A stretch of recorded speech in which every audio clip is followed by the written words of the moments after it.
Sana sa pagkikita namin ni Kuya, paglalaad niya ng kanyang kwento is maging magandang halimbawa si Kuya na wag natin i-judge yung mga taong kagaya nila, no? Dahil hindi nga po pare-parehas ang tao at hindi rin natin alam ang kinabukasan ng bawat isa. Maging tayo kahit sa ngayon nakikita natin na malakas tayo or what, huwag tayong manghamak or what kasi hindi natin alam ang ating bukas, no? Kuya, salamat sa kwento mo. Sana tuloy-tuloy ka lang. Bigyan kita ng dahil masipag ka, mabait ka, kahit na ganyan sitwasyon mo, lumalaban ka ng parehas, may gift ako sa'yo. Ha? Ha?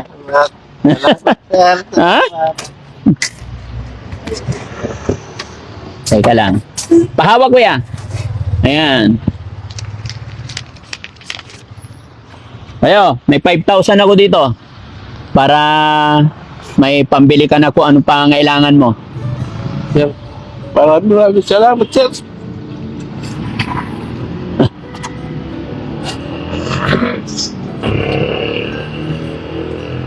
Kapait na ako ng ilang, sir. Kami kong bayaran ba yan? Tubig. Hawakan mo. Para sa'yo yan. Salamat, sir. Salamat. Sana makatulong sa'yo. Sir, ang laking bagay talaga po sa amin. Oo. Laking bagay ito. Salamat. Pag ang tao ay mabuti, dadatnan ng biyaya talaga, no? Kasi hindi ko rin alam na ngayon magkikita pa tayo. Oo. Hindi ko alam na madadaanan mo ulit ako. Pag sigad talaga ang gumawa ng paraan, walang imposible. Salamat sa iyo, Kuya. Mabuhay ka. Ano pangalan mo, Kuya? Alfredo. Taga saan ka po? Yung masagana. Baitoro. Hello, Kuya Boy! Araw-araw, ganyan hanap buhay mo? Naangalakal? May pamilya ko, sir. May anak ka? Dalawa. Asawa mo, nasaan? Anong trabaho asawa mo? Wala. Simple. Senior na. Hello? Mga kababayan, ang pangalan mo? Alfredo Velas. Si Kuya Alfredo Velas. Velas. Ilan taong ka na? 6. Nakita ko na siya kahapon, mga kababayan. Nadaanan niya ako habang may pinapagawa ako dito. Nakita ko na ang ngalakal. Tapos ngayon nakita ko siya ulit. Dumaan. Kumbaga, napabilib lang ako sa kanya, mga kababayan, kasi after all ng kanyang kalagayan, kita nyo naman. Ano tawag dyan sa sakit mo? Polio?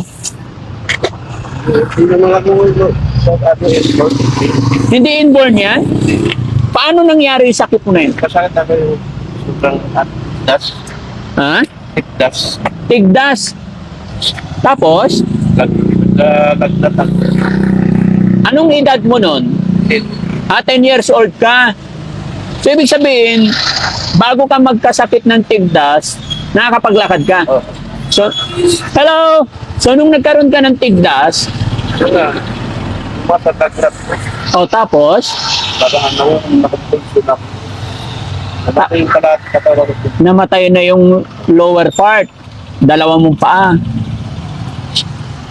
Bakit? Paano na? Ay, hindi ka galing sa doktor? Hindi ka in-injectionan para namatay yan? Hindi? Yung panahon, wala pa kasi anti-police. Okay. Wala po. Oo, mga kababayan. Tama yung sinabi ni Kuya. Nung unang panahon, lalong-lalo na sa mga mahihirap, wala pang anti-polio. Pero ngayon, medyo okay na. Naging advance na tayo, mga kababayan, kasi paglabas pa lang ng baby, paglabas pa lang ng anak natin is nakikita na yan. Anong tawag doon? Nakikita na yan kung may diferensya ang bata, maaayos. Oo, newborn screening. May newborn screening na, mga kababayan, no? Kaya, kawawa, yung mga kagaya ni tatay. Marami na akong na-encounter, bro, na yun, nung maliit pa, tapos na-injectionan or what, saka nangyari na hindi na makapaglakad. Okay lang ba tayo rito? Parang pwede ba dito tayo? Kaya? Kasi nagkukos yata tayo ng traffic. O doon. Dito, abante mo. Oops, ika lang. Batamaan ka. Sige po. Yan, mga kababayan, lipat tayo. Although ito talaga mga kababayan, ginagawa talaga yung kalsada. Dito tayo, lipat tayo. Ayan. Hello po.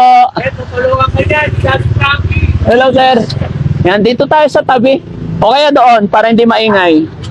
Ayan, dito, makisilong tayo rito. Talagang traffic yan mga kababayan kasi nga may ginagawa. Ayan o, lakas ng braso mo bro ah. Ayan. Okay.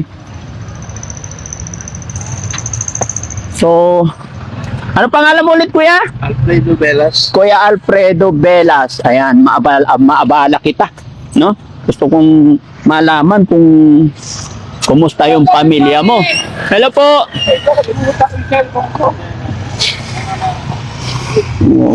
Ilang taon na yung anak mo kuya? Yung panganay ko, 25 na. 25 na, may pamilya na rin. Meron. Ay, yung pangalawa, 24. magkasunod. Buti dalawa lang naman anak. Puro babae sila. Puro babae. Kumusta naman sila? Eh, yung bunso ko, may trabaho kasi ayun ang pinagtapos ko talaga. Nakapag-aral din, nakapagpatapos ka rin. Oo. Anong course niya? Eh, dapat ano yun eh, na SRM. Oo. Eh, nagkataong pandemic, hindi siya nakatrabaho. Eh, sa ano yun, ikaw, restaurant yun eh. Oh, pero natapos siya sa college niya. Tapos niya yun. Oh, very good. Yun nga yung may trabaho sa dyan sa Cherokee, Mm-mm. Chowking, Sa Chowking siya. andyan siya. Ay, yung isa naman, Sa ano lang, online seller, online seller naman. pero nakabukod sila sa akin Nakabukod. kasi tapos na obligasyon ko sa kanila eh. Hindi ko na ano yun eh. Hindi mo na response. Pamilya na sila eh. Pag may pamilya na, Pero nakabukod na sila. kailangan magsarili na rin sila. So ngayon, ang binubuhay mo yung asawa mo. Asawa ko na lang. Ano trabaho ng asawa mo? Wala. Bahay lang. Sa bahay lang. Ang galing, no? Kahit na hindi ka nakapaglakad, kahit pulyo ka, napag-aral mo yung dalawa mong anak. Ay, No? sa ano lang sa sipag-tiyaga. Sipag-tiyaga. Tiyaga lang. Kasi kung aasa lang ako sa ano, basta mangyayari. Totoo yun. Kailangan sarili mo talaga sikap. Oh. At least, di ba? Kahit ganyan nga, doon mga kababayan, kaya po ako napapabilib kay Kuya kasi marami tayong nakikita dyan mga kababayan na buo ang katawan, paglakad, malalakas, pero parang umaasa sa magulang ba? No? Kaya ko in-interview si Kuya para sa mga iba nating kababayan pag napanood nila si Kuya is maging inspirasyon, di ba? Maging magandang halimbawa, no? Nakikita mo rin ba Kuya yung mga iba nating kababayan, no? Hindi naman sa pag-aano sa kanila dahil hindi natin alam kung anong kanilang mga dahilan, mga reason. Pero napag-usapan lang regarding kay Kuya na hindi siya nakapaglakad pero gumawa ng paraan, magkaroon ng bike, tapos yung isang kamay niya ang kanyang pagpipidal, no? Kaya nakakabilib. Sana ganun lahat ang mindset ng tao, mga kababayan. Kahit ano ang hirap, basta't may tiyaga, may nilaga. Sabi nga nila, pag gusto mo, may paraan. Pag ayaw mo, maraming dahilan. Ha? Galing. Paano mo napagtapos yung dalawa mong anak Kuya na pag-college mo? Paano mo sila? Siyempre, ganyan lang, napakahirap. Ano, yung pag may kita ko, kita ko ng 500. Oo. Yung 200, pinagkakasya ko sa araw-araw. Ang 300, araw-araw niya baon. Hmm.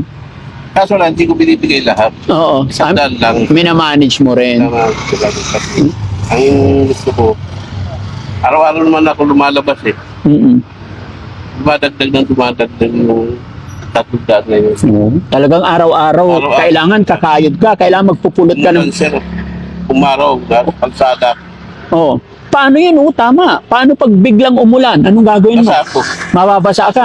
Basta. Pero kawalan ko, hindi pa ako nagkakalat yan. Hindi ka nagkakasakit. Mabait ang Panginoon sa'yo. Yung No? lagi ko lang eh. Lagi mo pinagdarasal. Ako pa sir, linggo-linggo ako nagsisimba Oo. dun sa GSIS. Kasi wala akong kita din. Walang kita ngayon. Bakit walang kita ngayon? Walang talagal. Bakit? Hanggang saan ang mga iniikot-ikot? Hanggang saan ka nakarating pag nangangalakal? Karawatan. Umabot ka doon? Oo. Kaya mo? Kasi andun lahat ng suki ko eh. May suki. May suki ka rin sa pangangalakal. Oo, meron. Ano yung binibili mo o inihingi lang? Yung iba, binibigay lang sa akin. May iba, oo. Kaso lang mga karton, plastic. Oo. Pag mga washing, binibinta na. Paano magkasya yung washing pag ganito kaliit yung... May dala akong kahoy. Paano? Natali ko rin. May diskarte rin no? Pero paano yan? Nakakapaglakad ka rin? May nakita akong baston. Tungkod. Pagdating sa bahay, anong trabaho mo ulit? Gagawa ko ng payong. Gumagawa ka payong. Kaso, sigil ko nga lang, kaya reklamo ka. Pag singil mo sa payong repair, 20. Re-reklamo pa. Kaya reklamo ka. So saan malakas kita? Mangalakal o magawa ng payong? Ito lang. Mas malakas ang kita sa pangangalakal. Dito ko na po ay anak ko. Dito mo rin sila napag-aral. Ay, sila eh. Galing. So, yun lang kuya. Gaya ng sinabi ko, mag-pray ka lang parati. Ikaw pa. Sanay na ako. Sanay ka na sa hirap. Paano ka? Buti bro, matanong ko lang, no? Mabuti, huwag mo isipin na nangi-insulto or what. Ay. Sorry. Ang tanong ko lang, paano mo naligawan yung asawa mo? Paano ka nakapag-asawa? Kasi sabi mo, 10 years old, naging ganyan ka na eh. Siyempre, nung niligawan mo yung asawa mo, ganyan ka na. Bata pa ako noon. Bata ka pa noon. Bata din. Oo. Bata Pero- pa ako. Di pa wala pa yata ang brigad yun eh. Oo. Pero nung nanligaw ka, ganyan na yung... Ito na. Oo. Paano mo napasagot yung asawa mo? Kasi may trabaho ko dati, sir. Anong trabaho mo dati? Fireworks. Sa fireworks So, ka. Baway Bulacan. Timplador ako doon. Ha? Timplador. Anong timpla? Titimpla mga pulpura. Okay. Ano, mga patayo. Namatay ang kuko mo. Katitimpla. Bakit? Chemical. Sa chemical. Chemical dyan. Pati kuko? Kasi nababad sa pulpura. Oo. Ay. Ayan, may nagbibigay sa'yo. Sige po. Ay, salamat. Dito si Daddy Frankie. Sige po. Salamat. Salamat, ma'am. So mabalik tayo dun sa usapan natin, kuya. Siyempre, ganyan na status mo. Paano mo napasagot yung asawa mo? Mabuti nakapanligaw ka kahit ganyan. Kasi yung nililigawan ko, taga-probinsyano yan. Oo. Taga-Dumaguete siya. Dumagite. Napunta dyan sa lugar namin. Oo. Kasi nga, andyan yung mga kamag-anak niya. Bago ako na, nagpaalam muna ako sa mga kamag-anak niya. Naligawan mo siya. Oo. Pumayag naman sila. Naligawan mo. Oo. Oo. Kasi nakikita naman nila kung na masipag ako. Masipag. Oo. Sabi niya, bahala ka. Oo. Pag sinagot ka, di sa'yo. Oo. Pag di ka sinagot, pati siya. Sorry ka. Oo. Oo. Sinagot ka. Nangagyat po na ako ng ligaw. Oo. Paano mo siya niligawan? Siyempre, mahirap ang Siyempre. sitwasyon. Mata sa bahay nila, gapang ako. Gapang ka. Gapang patak, paakyat. Oo. Pagdating doon, sabi niya, sisigaw ka sa akin, ikaw man lang nakaayos, Oo. ikaw man lang nagchichinelas. Oo. Sabi ko, ano naiintindi yung chinelas? Inauna pa sa akin yun. Pag nagchinelas ka, mas nauna pa sa'yo. Inauna pa sa akin. Mm-mm. Ito. Sabi ko, bakit ka gusto ka sa akin? Kasi kasabihan daw hindi ko daw kaya buhayin. Oo. Oo. First impression talaga, Hindi ko daw kaya buhayin. ganun ang magiging thinking ng tao. Sabi ko naman sa kanya, kung hindi ka kakain, hindi ka talaga mabubuhay. Oo. Oo. Sabi ko sa kanya. Oo. Pero kung kakain ka, mabubuhay ka. Oo. Sabi niya sa akin. O sige. Yung kinabukasan, ang sabi niya matutulog lang sandali sa bahay. Oo. Hindi na umuwi. Ay, hindi na umuwi. Hindi na. Ano nangyari nung natulog sa bahay mo? Ay nakatikim siya. Pinatikim mo na agad. Paborito niya. Ano ba pinatikim mo? Hotdog na may itlog. Pinatikim mo yung hotdog na may itlog. Nung natikman niya, nalaman mo, paborito niya pala. Paborito niya. Hindi na mo eh. Pag-ibig talaga, no, mga kababayan. Di ba? Kasi, kahit sino, real talk, aminin natin. Halimbawa, ikaw ang magulang, kabayan. Pag may ganitong sitwasyon na manligaw, di ba? Real talk yan. Pag ikaw ang magulang, anak mo yung liligawan niya, tapos ganyan ang sitwasyon, ano ang unang-unang papasok sa isip ninyo? Siyempre, iisipin natin mga magulang, paano kaya niya bibigyan ng magandang kinabukasan ng aking anak? Di ba? Pero may kasabihan din tayo mga kababayan na wag natin i-judge ang isang tao. Di ba? Pero real talk nga po, yun ang magiging unang papasok sa isip natin. Paano nga ba bubuhayin ng manliligaw ng anak mo kung ganito ang magiging sitwasyon? Pero sorry, no? Dahil nung natikman niya yung paborito niya, hindi na siya umalis sa'yo. Hindi na. Nagpakasal din kayo, kuya. Ay, wala. Hindi na nakasal. Diba? Ay, ganun din. Pagkasal, nag-iiwalay rin eh. Pagkasal, naghihiwalay din. Nag-iiwalay din. Oo. Yan. Kasi ang kasal sa papel lang yan eh. Ang importante talaga, nagmamahalan talaga, no? Tsaka nagsasama ng maayos at matapat. No? Kaya bilib ako sa'yo, kuya. So, nung sinagot ka na niya, hanggang sa nagkaanak na kayo. Yun eh. Yun, nakabit. So, nung nagkaanak kayo, kumusta naman na kayo ngayon? Kuya, kumusta naman ang samahan ninyo ngayon nung may anak na kayo? Kita mo, mga kababayan, 2 daw na anak niya na pagtapos niya ng college sa kanyang pamamaraan na pamumulot ng pangangalakal. Na gumagawa rin daw siya ng payong. Kaya, kuya, salamat, nakilala kita sa araw na ito at isa ka sa nagpatunay sa kasabihan na don't judge the book by its cover. Di ba? Kasi marami rin tayong kababayan dyan na matino, maayos, pero sa umpisa lang, iniiwan yung asawa.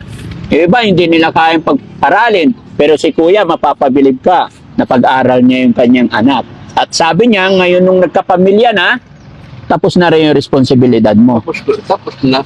Tapos na. Pero nung mula bata, yung anak mo hanggat hindi nakapagtapos at hindi nag-aasawa, responsibilidad mo sila. Sasabihin ko sa inyo, sir, totoo ha. Oo. Simula na nagkaroon ako ng anak, hindi ako dumayin sa magulang ko. Oo. Ultimong pampers gatas, di ako dumayin sa kanila. Kasi nga, sabi nila, huwag ka na mag-asawa ka dahil kawawa lang ang mapapangasawa niyo. Ayun ang sinabi sa'yo ng magulang mo. ko. Sabi ko, paano yung pagtanda ko, walang mag-aalaga sa akin. Oo. Buti kung habang buhay nandiyan kayo. Tama. Gagawin ko yung gusto ko, sabi ko. Oo. Kaya, nakikita ako talaga na magpamilya. Nagpamilya. O, tama ka. Diba? O, tignan mo, sabi ko na nga ba eh, diba? Tayo nga, ay, pamilya nga niya eh. Sinabihan siya na wag na mag-asawa kasi paano nga daw niya bubuhayin ang kanyang pamilya. Diba? Yun tayo eh. Mabilis tayong mag-judge sa ating kapwa, no? So, sana yun ang mawala sa atin, yung husgahan agad. Kasi may kasabihan tayo, hindi ibibigay ni God ang isang bagay sa atin. Yung mga pagsubok na yun, kung hindi natin... Naginip pa ako, sir? Ha? Naginip ako? Bakit? Kung hindi natin kayan lagpasan, no? Lahat ng mga bagay-bagay na ibinibigay sa atin is kaya, may paraan. Bakit mo nasabing nananaginip? Salita. Oh, Tuloy-tuloy lang ako. oh, tuloy-tuloy ka lang. Andito na. Ngayon nandito na. Wala, naging ano lang ako, bro. Hanga lang ako sa'yo kasi nakita nga kita kahapon, naghahakot ng basura. So, hindi kita pinansin. Tapos nakita na naman kita ngayon. Sabi ko, napakasipag na tao, mga kababayan. At ito, kinausap na natin. So, sana sa pagkikita namin ni Kuya, paglalaad niya ng kanyang kwento is maging magandang halimbawa si Kuya na wag natin i-judge yung mga taong kagaya nila, no? Dahil hindi nga po pare-parehas ang tao at hindi rin natin alam ang kinabukasan ng bawat isa. Maging tayo kahit sa ngayon nakikita natin na malakas tayo or what, wag tayong manghamak or what kasi hindi natin alam ang ating bukas, no? Kuya, salamat sa kwento mo. Sana tuloy-tuloy ka lang. Bigyan kita ng dahil masipag ka, mabait ka, kahit na ganyan sitwasyon mo, lumalaban ka ng parehas, may gift ako sa'yo. Ha? Ha? Teka lang. Pahawak, Kuya. Ayan. Ayo, may 5,000 ako dito para may pambili ka na kung ano pa ang kailangan mo. Sir, maraming salamat, sir.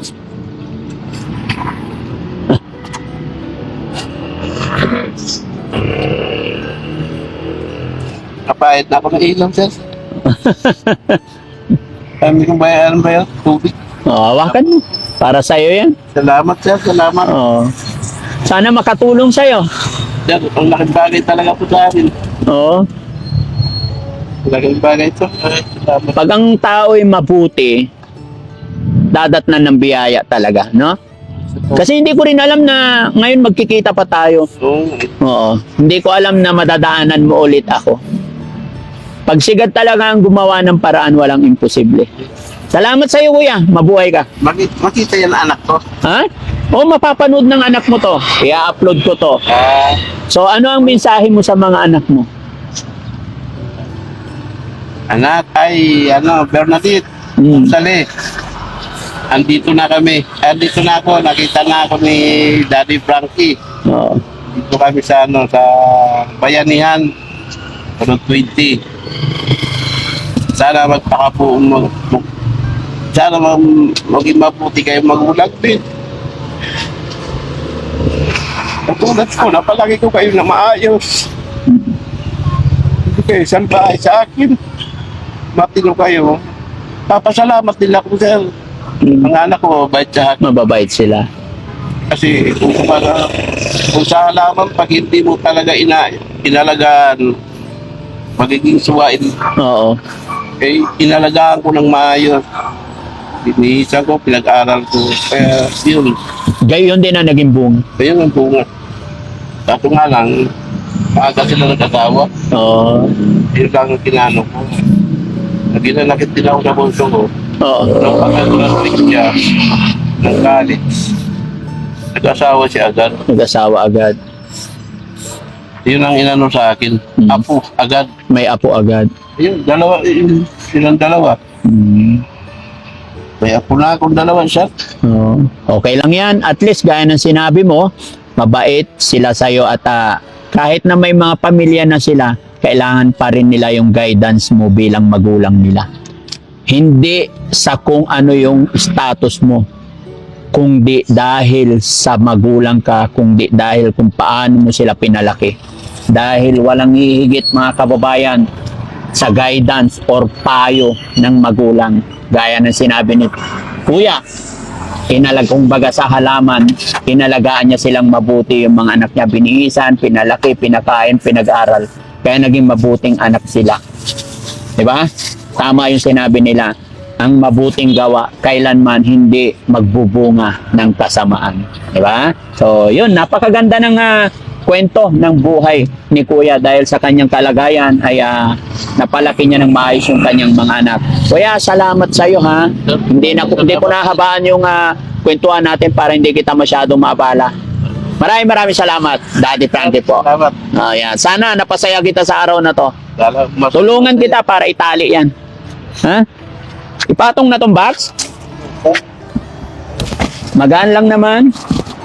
Paano yan? Oo. Dito. Sige, tignan natin si Kuya. Pakita ko sa inyo mga kababayan. Paano siya mamuhay, maghanap buhay sa kanyang sitwasyon. At marami rin tayong mga kababayan na nagbibigay lang sa kanya ng ganito. Ay naabot-abot lang yung mga kalakal nila. Kaya sa lahat ng mga nakakapag-abot kay Kuya, maraming salamat. Gabayan pa kayo ng Panginoon. Ha? Oh, sige, ingat ka ha. Oh, sige. Salamat. Okay, sige.